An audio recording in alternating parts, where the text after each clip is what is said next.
Hai guys, perkenalkan nama saya Afifah Devitriani. Video ini saya buat untuk memenuhi tugas final mata kuliah manajemen dakwah yang diampu oleh Ibu Ria Amelinda, SIKOM, MIKOM. Kali ini kita akan membahas tentang sumber daya manusia dalam manajemen dakwah. Di sini mencakup 4 submateri. Yang pertama yaitu sumber daya manusia dalam manajemen dakwah. Yang kedua, maksud dan tujuan manajemen sumber daya manusia dalam dakwah. Yang ketiga yaitu ciri-ciri sumber daya manusia yang efektif. Yang keempat atau yang terakhir yaitu mengembangkan individu dai yang profesional. Pertama yaitu sumber daya manusia dalam manajemen dakwah.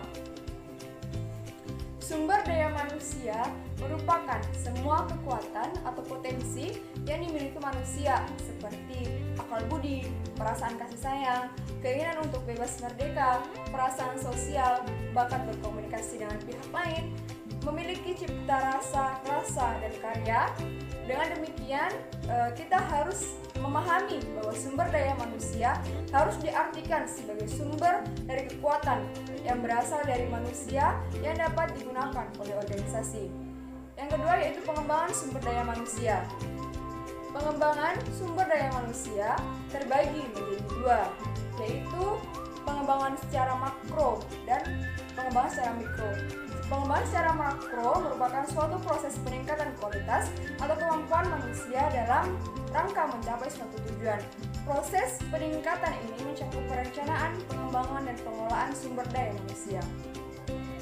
Yang kedua, pengembangan secara mikro adalah suatu proses perencanaan pendidikan, pelatihan, dan pengelolaan tenaga atau karyawan untuk mencapai hasil yang maksimal. Yang ketiga yaitu maksud dan tujuan manajemen sumber daya manusia dalam dakwah. Pengembangan sumber daya manusia dimaksudkan untuk membina manusia secara pribadi dan kelompok sehingga mampu menjalankan fungsi sebagai hamba Allah dan khalifahnya untuk membangun dan memakmurkan dunia ini sesuai dengan konsep yang ditetapkan oleh Allah Subhanahu wa taala. Tujuan pengembangan sumber daya manusia menurut Islam adalah bentuk manusia yang bertakwa kepada Allah Subhanahu wa taala.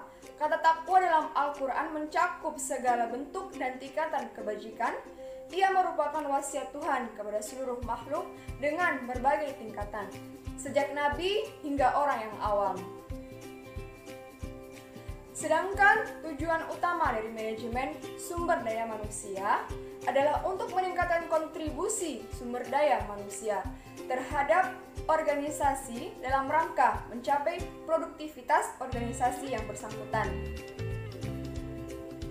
Menurut Sukijo Notoatmojo, tujuan sumber daya manusia itu terbagi menjadi beberapa bagian, yaitu yang pertama tujuan masyarakat atau society objective. Tujuan masyarakat itu diorientasikan untuk bertanggung jawab secara sosial dalam hal pemenuhan kebutuhan serta tantangan yang timbul dalam suatu masyarakat. Suatu organisasi yang tumbuh dan berkembang di tengah-tengah masyarakat diharapkan membawa manfaat bagi masyarakat. Oleh karenanya, suatu organisasi memiliki tanggung jawab dalam mengelola sumber daya manusia agar tidak memiliki dampak negatif dalam masyarakat. Yang kedua, tujuan organisasi atau organization objective. Tujuan organisasi diorientasikan untuk mengenal bahwa sumber daya manusia itu ada.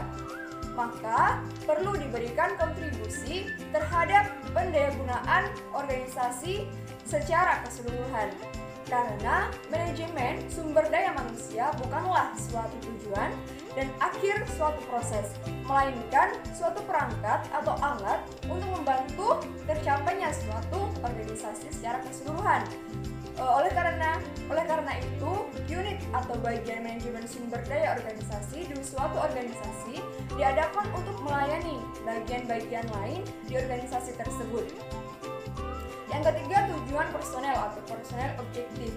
Tujuan ini diorientasikan untuk membantu karyawan atau suatu elemen dalam mencapai tujuan pribadi dalam rangka mencapai tujuan organisasi. Tujuan pribadi atau personel haruslah terpenuhi Hal itu sudah merupakan motivasi dan pemeliharaan terhadap karyawan itu. Yang keempat yaitu tujuan fungsi atau functional objective. Tujuan fungsi diorientasikan untuk memelihara kontribusi unit, bagian lain, agar sumber daya manusia dalam tiap bagian tersebut melaksanakan tugasnya secara optimal. Dengan kata lain, bahwa setiap elemen sumber daya manusia dalam organisasi tersebut menjalankan fungsi dengan baik. Kemudian yaitu ciri-ciri pengembangan sumber daya manusia yang efektif.